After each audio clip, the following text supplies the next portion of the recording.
second or question in 1 second. Let me let these people in. Yeah. Come on, JoJo. Come on. So sorry. Of course, a million things are happening today.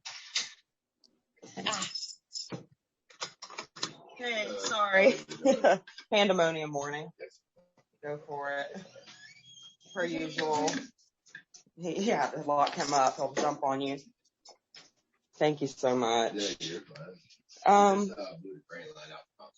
Oh. Any update on that? On the train line? Yeah.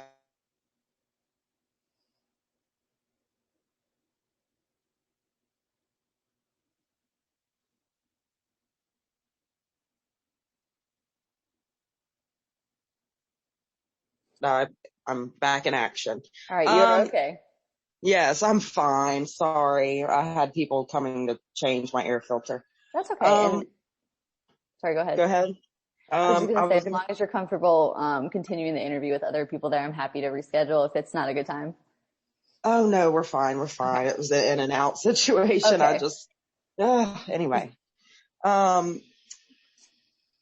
think that if there were more, communal things or, things where people felt comfortable in meeting other gay people, I think that community is needed for people to thrive. And, like big cities like New York, California, and Atlanta, they have all these, I feel like they have way more opportunity to grow and flourish in their communities and how they feel and their sexualities because there are people out there and open and doing things for their communities. Yeah. If that makes sense. Yeah. And you mentioned that kind of compared to these larger cities where there's a lot more resources, that it can be frustrating to have what you have to work with. I'm wondering, of what's available to you now, what are some of the things that you do engage with? Maybe not in the ideal situation that we talked about a little bit ago, but of what's available, are there certain things or avenues that you use to express pride? Obviously we make sure we go to the Pride Festival when that happens. Obviously COVID has ruined a lot of, open fun things or big group things rather. Of course. JoJo, come on. And let's see, like if there's anything like at Club One that's going on, I'll try to go. Obviously I can't do everything, but they do events, and if I can go, I love drag. Oh gosh, it's so fun, and I definitely try and support them when and if I can go. So that's about it. Okay. What's it like for you when you're able to support drag and go to those events? Oh, it's so fun. It just is fun. Awesome. It's super fun. And I mean, hell, I do it. It's not communal, but I watch it here at the house. It's so fun. Yeah. Awesome. How often do you get to watch it, whether it be from your house or getting to go to the events? I know, like you said, COVID kind of I can watch it any day if I wanted to. Okay. Yeah. But it's very fun. I love it. Yeah. Very cool. Thank you. Yeah. So this next question, I can ask a clarifying question with this next one to kind of help break it down if it's easier to answer that way. Right.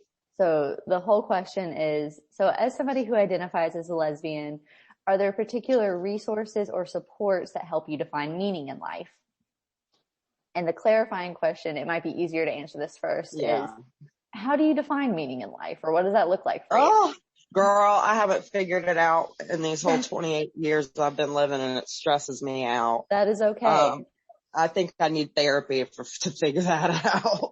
And that you mentioned like being 28, it's still young, and there's still, it looks different for everybody. That's what they say. Yeah. That's what they say. It stresses me out though, because, I had an idea out of high school of what I thought I wanted, and I got into my program and it was not what I wanted. I was like, well, shit, I just wasted all this time. Yeah. I don't know what in the world I do or am meant to do. I just know, especially in these crazy times, you just got to find happiness somehow, whatever makes you happy, and try and hold on to that happiness, things are so uncertain and shook up with everything, it seems. Agreed. These past 2 years. So you just got to find some kind of center. So kind of focusing on that, like it sounds like happiness is a theme for you, of like wanting to experience happiness, even though like still kind of figuring things out, which is very okay to still be figuring things out. What type of environments or situations do you find it's easier to access that happiness for you? I guess doing things I enjoy. I don't know. Lately, it's just been trying to do things I enjoy, I guess, and take time to find my center, if that makes sense too. Yeah. Like, obviously I work and then I like to come home and chill. Lately, that's just been what I've been doing. Yeah. And when you're able to find, you mentioned like being able to find your center. How do you know that you have found your center? What does it look like for you to be there? I guess I'm not stressing out. Okay. Yeah.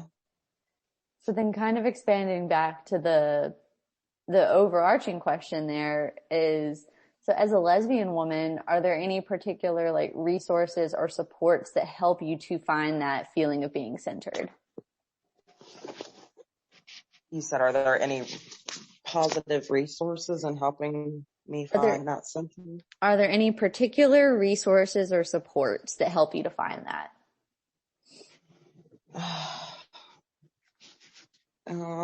I guess I haven't looked to find resources to do that, I guess. And it doesn't have to be like a structured resource. A resource can be anything that you can take advantage of or use or draw from. It doesn't have to be something structured or like organizational. It can be. Yeah, I guess my home, if that counts. Yeah, that counts.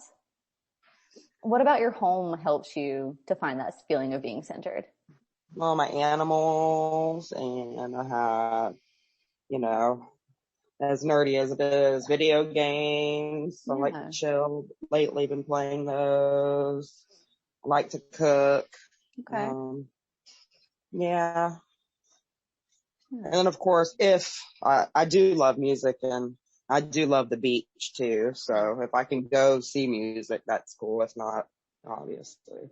Yeah. But the beach also. I live close to the beach. Yeah, it's definitely a nice perk. How often do you go to the beach? Not enough, girl. I wanted to yesterday, but I listened to my body. I didn't feel too hot from working, so I stayed home. So that's the plan for tomorrow, the beach. Yeah. I guess you can never go to the beach too much. Yeah. I was like, it'll be okay. I really wanted to go, but there's I can do it another day. Very true. Especially living right there by it. It's nice. Yeah. Okay.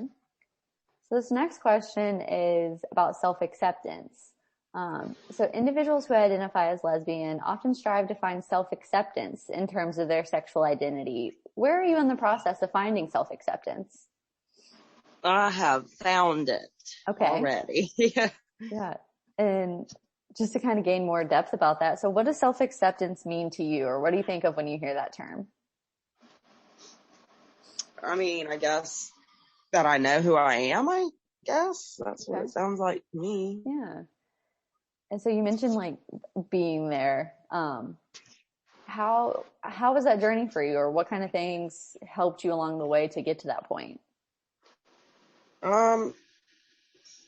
I used to watch the show, Will and Grace back in the day. That show changed my life. It was mainly gay men, but still, like, it was funny and awesome, I guess, for its time, racy, I'm sure. But growing up and watching that, and there were more gay shows. I listened to podcasts and watch things in secret, kind of, when I was really young. And I don't know, it made me feel better. That's for sure. Okay. There was a lesbian show back in the day that was on, and that helped. Yeah. Made me feel better. When you say better like how? more comfortable. Yeah. Okay. So what was it like for you? You mentioned like having these, like, there's podcasts that you listen to and TV shows and movies. What was it like for you to have those growing up? I mean, no one really knew, but because luckily I had a video, the early form of a video iPad.